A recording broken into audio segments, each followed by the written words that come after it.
بسم اللہ الرحمن الرحیم. Dear students of third year pol science, ریاست کا چیپٹر نمبر 2 ہمارا چل رہا ہے اور اس میں آج کا ہمارا ٹاپک ہے ریاست اور معاشرے میں فرق. اس سے پہلے میں آپ کو ریاست اور حکومت میں فرق بتا چکی ہوں.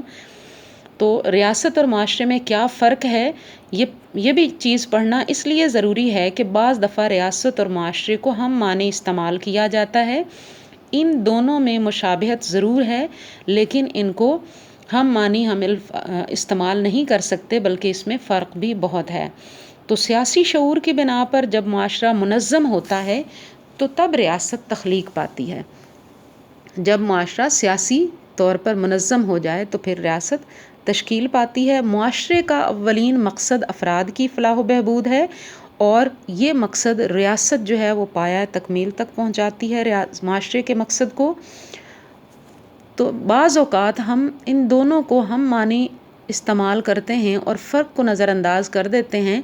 تو فرق ہم نے ضرور ملحوظ خاطر رکھنا ہے، اور یہ آپ کے سلیبس کا کوسچن بھی ہے. اس پہ آپ کو 20 مارکس کا بھی آ سکتا ہے اور 10 مارکس کا نوٹ بھی آ سکتا ہے. فرق میں سب سے پہلے آپ بتائیں گے اقتدار اعلیٰ کے لحاظ سے ریاست اور معاشرے میں نمایاں فرق پایا جاتا ہے. آپ سب کو اچھی طرح سے پتہ ہے کہ اقتدار اعلیٰ ریاست کے 4 ضروری عناصر میں سے ایک ہے، اور اقتدار اعلیٰ کی عدم موجودگی میں ریاست تشکیل نہیں پا سکتی، جبکہ یہ عنصر معاشرے کے لیے لازمی نہیں ہے. اقتدار اعلیٰ کے بغیر بھی معاشرہ قائم رہتا ہے، اور اس کے لیے اس کا عنصر یہ ہے بھی نہیں اقتدار اعلیٰ، کیونکہ معاشرہ اپنے طریقے سے اپنے قواعد و ضوابط کو لاگو کرتا ہے، اور اگر کچھ افراد اس کے قواعد و ضوابط پر عمل درآمد نہیں کرتے تو سزا دینے کا بھی معاشرے کا اپنا انداز اور اپنا وے اور اپنا طریقہ ہے. تو ثابت ہوا کہ اقتدار اعلیٰ ریاست کا لازمی عنصر ہے، معاشرے کا نہیں. پھر ہے علاقے کے لحاظ سے فرق. تو یہاں آپ یہ یاد رکھیے کہ مخصوص علاقے کے لحاظ سے فرق ہے، کیونکہ معاشرے میں بھی افراد شامل ہیں، اور افراد ظاہر ہے کہ کرۂ ارض پر رہائش پذیر ہوتے ہیں، اور کوئی نہ کوئی علاقہ تو ان کے پاس بھی ہوتا ہے. لیکن مخصوص علاقہ جس طرح ریاست کے لیے ضروری ہے کہ اس کی سرحدوں کا باقاعدہ تعین ہو، اور اس علاقے کے اندر پھر اس ریاست کی مشینری کام کرتی ہو اور اس کا اقتدار اعلیٰ مؤثر ہو، اور اس کے علاقے کے باہر اس ریاست کا اقتدار اعلیٰ مؤثر نہیں ہوتا اور اس کے احکامات کی پیروی نہیں کی جاتی، صرف اس علاقے کی حدود کے اندر کی جاتی ہے. تو اس طرح کا مخصوص علاقہ معاشرے کے لیے لازمی نہیں ہے. یعنی ہم کہہ سکتے ہیں کہ معاشرہ سرحدوں اور علاقائی حد بندیوں سے آزاد ہوتا ہے، علاقائی حد بندیوں کا پابند نہیں ہوتا. معاشرہ کسی 4 دیواری کا پابند نہیں ہے. اس کے بعد آپ بتائیں گے وسعت کے لحاظ سے بھی فرق ہے.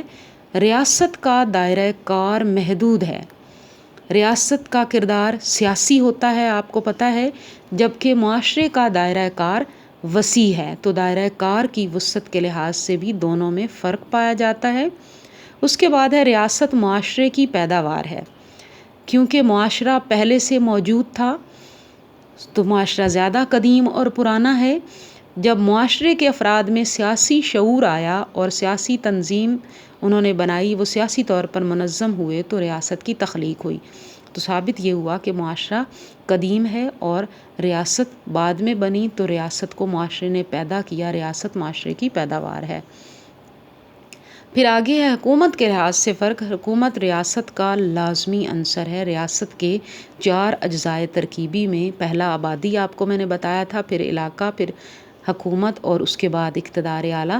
تو حکومت کے لحاظ سے کس طرح سے فرق ہے کہ ریاست بغیر حکومت کے عنصر کے تخلیق نہیں پا سکتی، کیونکہ ریاست کے مقاصد کی تکمیل حکومت سے ہوتی ہے، حکومت کرتی ہے اس کو، اور حکومت ریاست کی مشینری ہے جو اس کا سارا کام سر انجام دیتی ہے اور تمام کاروبار حکومت کو چلاتی ہے. تو حکومت ریاست کے لیے از حد ضروری ہے، جبکہ معاشرے کے لیے حکومت کا وجود ضروری نہیں ہے. معاشرہ جو ہے وہ اپنے طریقے سے اپنا کاروبار چلاتا ہے، اخوت اور محبت کے ذریعے سے اپنے اصول و ضوابط پر عمل درآمد کرواتا ہے. پھر ہے محدود اور وسیع مقاصد. کس کے ہیں؟ کیونکہ ریاست کے مقاصد آپ نے پہلے بھی دیکھ لیا، یہاں بھی دائرہ کار میں سیاسی نوعیت کے ہیں، اور معاشرے کے مقاصد وسیع ہیں، معاشرے کے سیاسی بھی ہیں اور معاشی، معاشرتی، مذہبی، ثقافتی، لسانی، علمی اور تفریحی وغیرہ ہر قسم کے مقاصد ہوتے ہیں معاشرے کے، کیونکہ معاشرے کے اندر افراد کی تمام سرگرمیاں شامل ہوتی ہیں۔ اس کے بعد ہے معاشرہ ریاست کے بغیر بھی قائم رہ سکتا ہے۔ معاشرہ ریاست کے بغیر کس طرح قائم رہ سکتا ہے؟ کیونکہ معاشرے کے لیے تو ریاست جیسی حدود و قیود اور علاقائی حدود و قیود اور سرحدوں کی ضرورت نہیں ہے۔ تو یہ ایک خاندان کا بھی ہو سکتا ہے، چند قبائل کا بھی، ایک ریاست کے اندر بھی کئی معاشرے ہو سکتے ہیں، اور کئی ریاستوں کا ایک معاشرہ بھی ہو سکتا ہے۔ پھر آپ اس طرح سے بھی وضاحت کر سکتی ہیں کہ جب ریاست کا وجود نہیں تھا تب بھی معاشرہ قائم تھا، اور آج بھی بعض غیر ترقی یافتہ قبائل بغیر ریاست کے زندگی گزار رہے ہیں، تو ان قبائل کا معاشرہ تو ہے مگر ان کی ریاست نہیں ہے۔ اس کے بعد آگے بڑھتے ہیں، رضاکارانہ اور لازمی رکنیت۔ کس کی رکنیت لازمی ہے اور کس کی رضاکارانہ ہے؟ تو معاشرے کی رکنیت جو ہے وہ رضاکارانہ ہے، مگر ریاست کی رکنیت لازمی ہے۔ اگر کوئی فرد معاشرے سے الگ تھلگ ہو کر کٹ کر زندگی گزارنا چاہے تو وہ ایسا کر سکتا ہے، مگر کوئی شہری اگر ایک ریاست کی رکنیت چھوڑتا ہے تو اسے لازمی دوسری ریاست کی رکنیت حاصل کرنا پڑتی ہے، یعنی ریاست کی رکنیت لازمی ہے، اس کے بغیر ایک شہری یا ایک فرد نہیں رہ سکتا، لیکن معاشرے کی رکنیت رضاکارانہ ہے۔ آگے ہے معاشرہ اور ریاست کے قواعد و ضوابط کی نوعیت کا بھی فرق ہے۔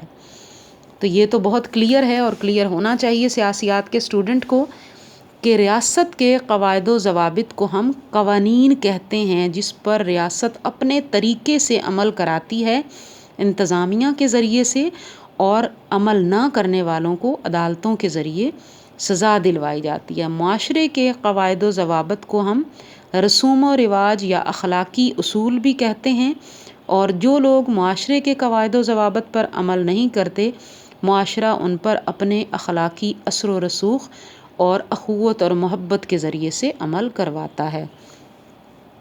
پھر ہے تنظیم کے لحاظ سے فرق۔ تنظیم میں آپ کے ذہن میں یقیناً حکومت کا نام آئے گا کہ ریاست اور معاشرے کے درمیان میں تنظیم کا فرق ہے۔ ریاست کی مکمل تنظیم ہوتی ہے، ریاست کے باقاعدہ محکمے ہوتے ہیں، ریاست کا نظام حکومت کے ذریعے چلایا جاتا ہے، اور حکومت کے اندر جو ہے وہ مختلف محکمے، جیسے میں آپ کو بتا دوں داخلہ، خارجہ، یا آپ لے لیں صحت کا محکمہ، تعلیم کا محکمہ، تو محکموں میں تقسیم کر کے باقاعدہ جو ہے وہ ریاست کا نظام اور کاروبار چلایا جاتا ہے۔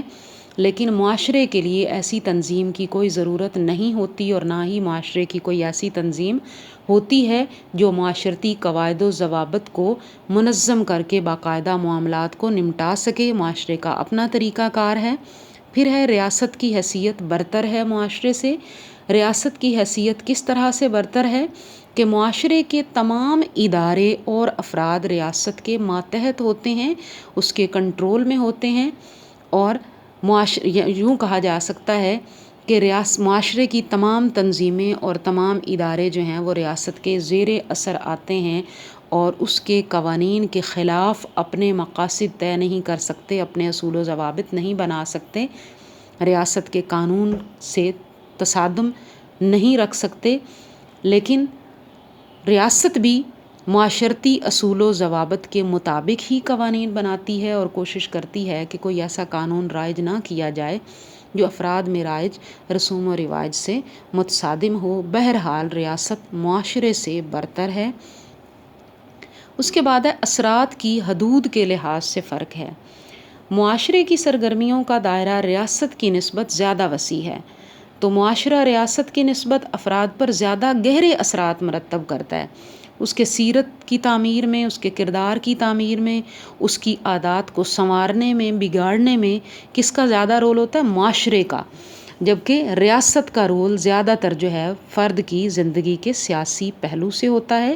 تو اثر جو ہے، اثرات کے لحاظ سے حدود جو ہیں وہ معاشرے کی وسیع ہیں، ریاست کی محدود ہیں۔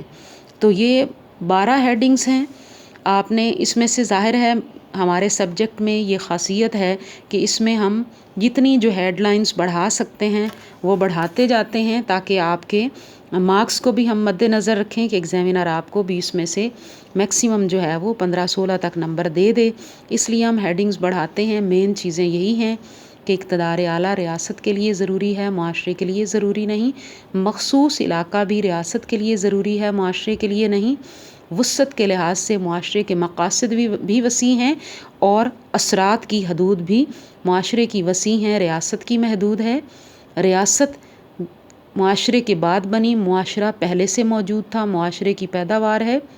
حکومت اور تنظیم کی ضرورت ریاست کو ہے، یہ ریاست کے لیے لازمی ہے، معاشرے کے لیے نہیں۔ معاشرہ جو ہے وہ ریاست کے بغیر بھی قائم رہ سکتا ہے۔ رضاکارانہ اور لازمی رکنیت کا فرق ہے کہ ریاست کی رکنیت لازمی ہے اور